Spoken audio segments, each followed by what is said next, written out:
C'était le début du printemps. Tout était en fleurs, chênaies, prairies et collines. Déjà les abeilles bourdonnaient, les oiseaux musiciens gazouillaient, les jeunes bêtes cabriolaient, les agneaux cabriolaient dans les collines, les abeilles bourdonnaient dans les prairies. Les oiseaux emplissaient les buissons de leurs chants.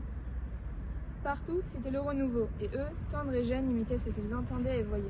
Ils entendaient chanter les oiseaux, ils chantaient.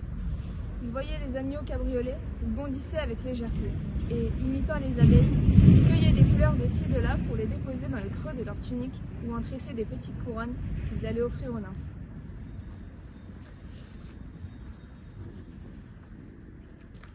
Nun ego nosomen, chide nosos, agno, algokai elkos uk estimoi, lupomai kai udenton, probaton, apolole, moi kaumai, kai enstia, to saute, katemei. Que de fois les ronces m'ont égratigné et je n'ai pas pleuré. Que des fois les abeilles m'ont piqué de leur dard et pourtant je mangeais. Mais l'aiguillon qui me perce le cœur cette fois-ci est bien plus dur que tout cela. Daphnis est beau, les fleurs aussi sont belles. Les airs qui jouent sur sa syrinx sont beaux, le chant des rossignols aussi. Mais cela ne me dit rien. Pourquoi ne suis-je pas sa syrinx pour qu'il souffle en moi, ou sa chèvre pour qu'il me mène au pâturage? Méchante source, tu n'as rendu beau que Daphnis. Moi, je me suis baignée pour rien. Adieu, chère nymphe. Vous n'avez pas secouru la petite fille qui a été nourrie parmi vous. Qui vous portera des couronnes après moi? Qui élèvera mes pauvres petits agneaux? Qui s'occupera de mon grillon bavard que j'ai capturé avec tant de peine pour qu'il me berce de son chant devant votre grotte? Maintenant, je ne peux plus dormir à cause de Daphnis, et le bavardage de mon grillon ne sert plus à rien.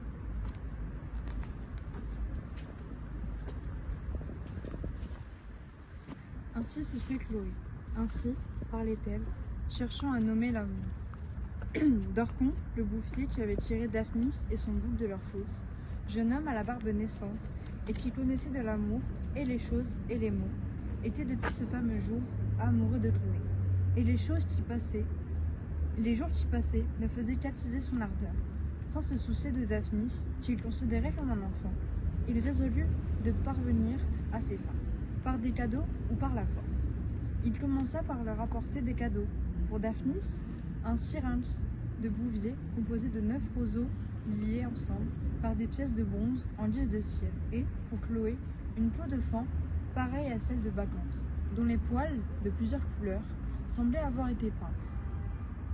Considéré dès lors comme un ami, il négligea peu à peu Daphnis, tandis qu'à Chloé, chaque jour, il offrait un fromage frais, une couronne de fleurs, ou un fruit de saison.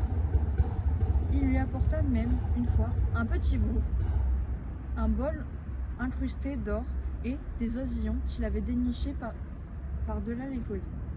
Elle, qui ignorait les ruses des amoureux, était heureuse de recevoir ces cadeaux, d'autant plus heureuse qu'elle pouvait à son tour les offrir à Daphnis.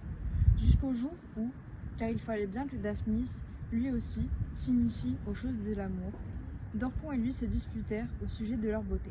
Chloé fut prise en juge. Le prix était, pour le vainqueur, un baiser de Chloé. Dorcon, le premier, prit la parole. Moi, jeune fille, je suis plus grand que Daphnis. Je suis bouvier et lui chevrier. Je suis plus fort que lui, comme les vaches, par rapport aux chèvres.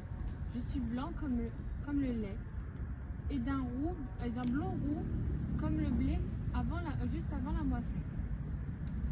C'est ma mère qui m'a nourri, non une bête. Celui-là, il est petit, il n'a pas de barbe, on dirait une femme.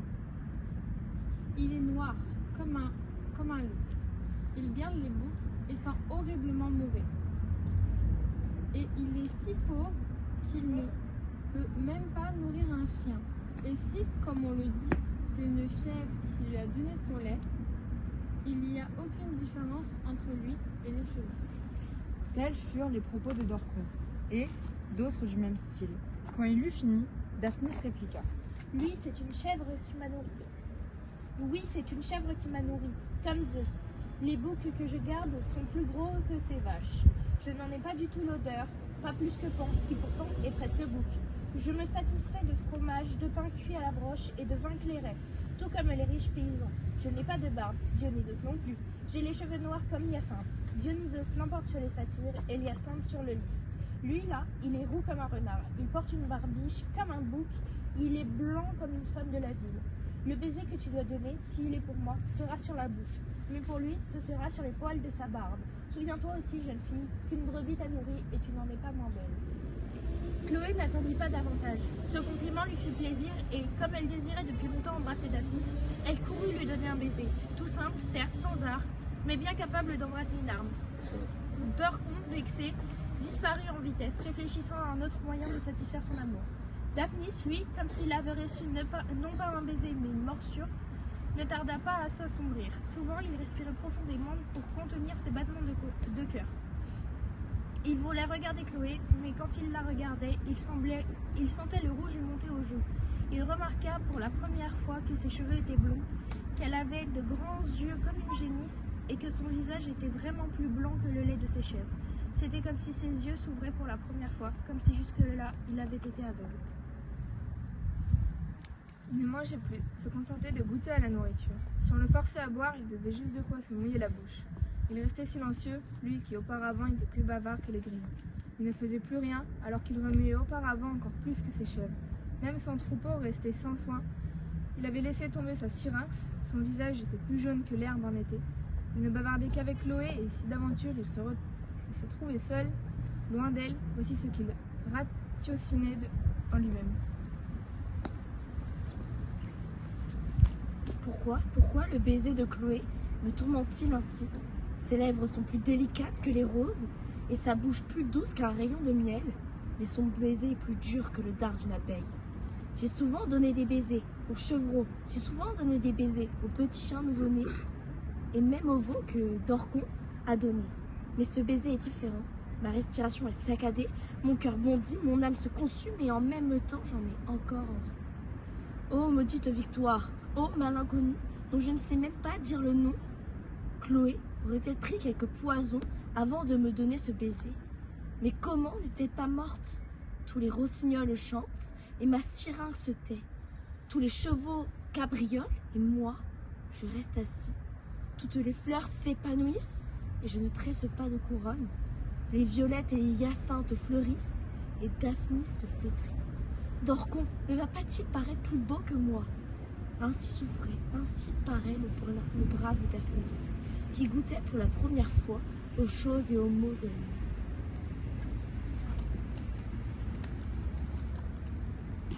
Dès le lendemain, celui-ci embarqua, mit les soldats aux rames et fonça droit sur les côtes mytilènes. Il fit une grosse razzia de bétail, de blé et de vin, car on venait de finir les vendanges, et il rafla également un bon nombre d'ouvriers qui travaillaient dans ces campagnes. Reprenant la mer, il se dirigea ensuite vers les terres de Chloé et Daphnis. Il y fit une rapide descente et emporta tout ce qui lui tomba sous la main. Daphnis n'était pas avec ses chèvres, il était monté dans le bois coupé des réserves de feuillage vert pour nourrir ses chevreaux pendant l'hiver. Quand il vit d'en haut tous ces soldats débarquer, il se cacha dans le tronc creux d'un être, mort. Mais Chloé, elle, se trouvait avec les troupeaux. Poursuivie, elle se réfugia en suppliant auprès des nymphes et pria qu'on l'épargne, elle et ses bêtes, au nom de ses déesses. Mais ce fut en vain. Les Mytiméniens, après avoir copieusement insulté les statues, poussèrent le bétail devant eux pour l'embarquer. Et ils l'emmenèrent, elle aussi, en la faisant avancer à coups de baguettes d'osier comme une chèvre ou une brebis.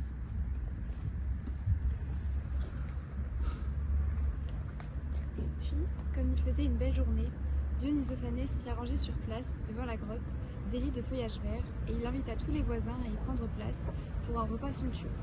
Il y avait Lamon et Myrtalée, Dryas et Napé, les parents de Dorcon, Philétas et ses enfants, Chromis et Lycénon. Il y avait même l'Amphis qui avait été pardonné. Tout se passa comme toujours avec ce genre de convives, de façon rustique à la campagnarde. L'un chanta des chants de moisson, un autre raconta des blagues de vendange, Philétas joua de la syrinx, l'Amphis de la flûte, Dryas et Lamon dansèrent, Chloé et Daphnis se donnèrent des baisers. Les chèvres vinrent paître tout près de là, comme si elles aussi prenaient part à la fête. Les gens de la ville, il est vrai, ne trouvèrent pas cela très agréable, mais Daphnis en appela quelques-unes par leur nom, leur donna du feuillage vert, les prit par les cornes et leur donna des baisers. Loin de renoncer à leurs occupations pastorales, ils y consacrèrent la plus grande partie de leur temps, durant toute leur vie, vénérant comme divinité les nymphes, Pan et Amour. Ils eurent de nombreux troupeaux de moutons et de chèvres, et préférèrent toujours les fruits et le lait à toute autre nourriture. Mieux même, quand leur naquit un petit garçon, ils le placèrent sous une chèvre, et quand naquit leur deuxième enfant, une petite fille, ils la firent téter au pied d'une brebis. Ils appelèrent leur fils Philopoemen et leur fille Agélée. Et ces enfants aussi vécurent avec eux de cette façon-là, jusque dans leur vieillesse. Ils embellirent également la grotte, y accrochèrent des images et y dressèrent un autel pour Amour berger. Quant à Pan, ils lui donnèrent pour demeure, à la place de son pain, un temple qu'ils consacrèrent à Pan guerrier. Mais tout cela, ces noms et ces aménagements, ce n'est que plus tard qu'ils s'en occupèrent. Ce jour-là, quand la nuit tomba, tous les paysans les escortèrent jusqu'à leur chambre en jouant de la syrinx, de la flûte et en brandissant de grands flambeaux. Quand ils arrivèrent devant la porte, ils entonnèrent le chant d'une voix forte et rude, comme s'ils étaient occupés à retourner la terre à la fourche et non à chanter un chant d'hyménée. Daphnis et Chloé s'allongèrent l'un à côté de l'autre, ils s'étreignirent et se donnèrent des baisers, et ils veillèrent cette nuit-là plus longtemps que les chouettes. Daphnis fit ce que Lycénion lui avait appris, et Chloé connut alors pour la première fois que ce qu'ils avaient fait dans le bois n'était que des badinages des bergers. Nous sommes les élèves latinistes du lycée Jean Talon à Châlons-en-Champagne.